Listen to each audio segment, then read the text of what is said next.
உலகை எழுப்பும் ஞாயிறு அங்கே குடியிருப்பான். அவன் ஆனை முகத்தனின் அடியவர் மனத்தில் ஒளியாய் வந்து கொலுவிருப்பான்.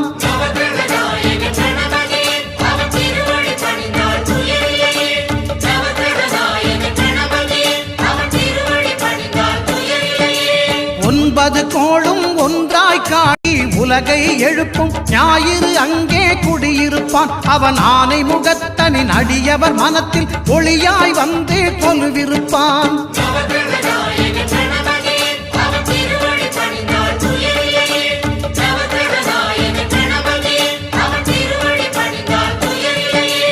ஒன்பது கோளும் ஒன்றாய் காடி உலகை எழுப்பும் ஞாயிறு அங்கே குடியிருப்பான். அவன் ஆனை முகத்தனின் அடியவர் மனத்தில் ஒளியாய் வந்து கொலுவிருப்பான்.